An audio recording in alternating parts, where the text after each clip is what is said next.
Hi friends, welcome back to media nature. இன்றைக்கி நம்ம சேனலில் நாட்டு கோழி குழம்பு எப்படி சுவையாக சமைக்கலாம்னு பார்க்க போகிறோம். இந்த நாட்டு கோழி குழம்பு வைக்க நான் ஒரு கோழி எடுத்திருக்கிறேன்.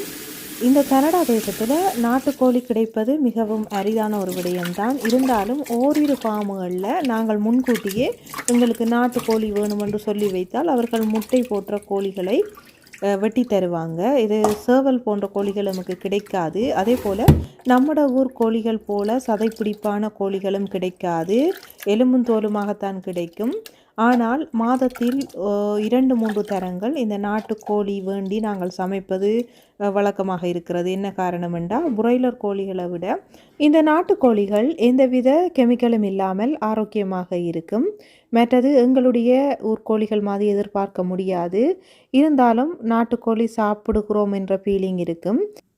முதல்ல இந்த கோழி இறைச்சியை சிறு சிறு துண்டுகளாக கட் பண்ணி 3 தண்ணியில் கழுவி எடுத்துக்கொள்ளுவோம். அதற்கு பிறகு இதனுடன் உப்பு, மிளகாய்த்தூள், மஞ்சள் தூள் தேவைக்கேற்ப சேர்த்து நன்றாக பிரட்டி வைத்து கொள்ளுவோம்.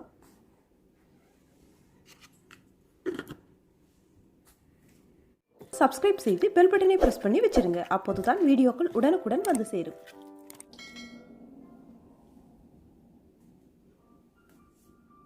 இந்த சுவையான கோழிக்கறி தயாரிக்க நாங்கள் எடுத்திருக்கிற பொருட்களை பார்க்கலாம். இஞ்சி பூண்டு பேஸ்ட் 2 கரண்டி எடுத்திருக்கிறேன்.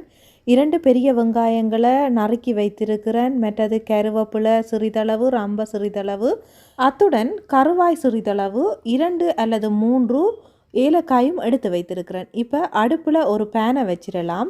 நாங்கள் எடுத்து வைத்திருக்கிற இந்த பொருட்களை தாளிப்பதற்கு பேனில் எண்ணெய் சிறிதளவு சேர்த்து கொள்ளலாம். நான் ஒலிவ் ஆயில் சேர்த்திருக்கிறேன். 2-3 கரண்டி அளவு ஒலிவ் ஆயில் சேர்த்திருக்கிறேன். எண்ணெய் சூடானதும் நாங்கள் கட் பண்ணி வைத்திருக்கும் வெங்காயத்தை சேர்த்து கொள்ளலாம்.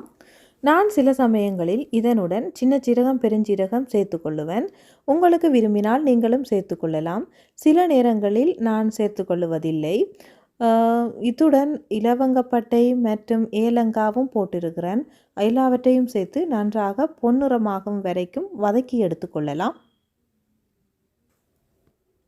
வெங்காயம் நன்றாக பொன்னிறமாக வதங்கியதும் இத்துடன் எடுத்து வைத்திருக்கும் கருவேப்பிலை மற்றும் ரம்பையையும் சேர்த்து நன்றாக கிளறி விடலாம்.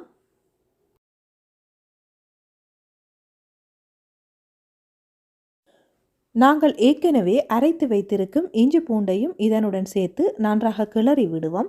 இஞ்சி பூண்டு பேஸ்ட்டை இதனுடன் சேர்த்த பிறகு நல்ல ஒரு ஸ்மெல் வரும்.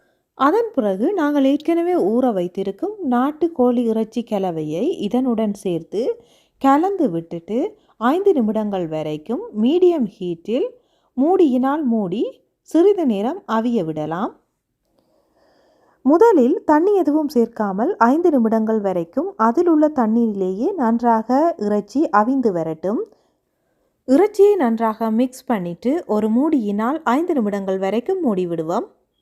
சப்ஸ்கிரைப் செய்து பெல் பட்டனை பிரஸ் பண்ணி வச்சிருங்க. அப்போதுதான் வீடியோக்கள் உடனுக்குடன் வந்து சேரும். 5 நிமிடங்களுக்கு பிறகு திறந்து பார்க்கலாம். இறைச்சி நன்றாக அவிந்து கொண்டிருக்கிறது. ஆனால் இந்த தண்ணீர் போதாது இறைச்சி அவிவதற்கு.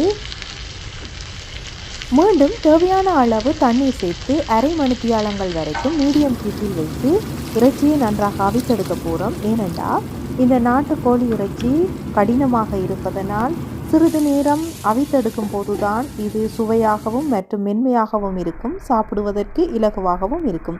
அதனால் தான் அரை மணித்தியாலங்கள் வரைக்கும் மீடியம் ஹீட்டில் வைத்து அவித்தெடுக்க போகிறோம். அரை மணித்தியாலங்களுக்கு பிறகு நாங்கள் திறந்து பார்க்கலாம். தண்ணீரெல்லாம் வற்றி இப்போது சுவையான நாட்டுக்கோழி குழம்பு தயாராக இருக்கிறது. வாவ்! மிகவும் சுவையான நாட்டுக்கோழி குழம்பு இப்போது பரிமாறுவதற்கு தயாராக இருக்கிறது. இந்த ரெசிபி உங்களுக்கு பிடித்திருந்தால் நீங்களும் இதை ட்ரை பண்ணி பாருங்கள் உங்களுடைய வீட்டில். இந்த வீடியோ உங்களுக்கு பிடித்திருந்தால் நண்பர்களே மற்றவர்களுக்கும் ஷேர் பண்ணுங்கள். மற்றும் இந்த வீடியோ குறித்து உங்களுடைய கருத்துக்களை கீழே உள்ள கமெண்ட்ஸ் பாக்ஸில் பதிவிடுங்கள். ஓகே ஃப்ரெண்ட்ஸ், பாய். மற்றும் ஒரு புதிய வீடியோவுடன் உங்களை சந்திக்கிறேன். Bye friends.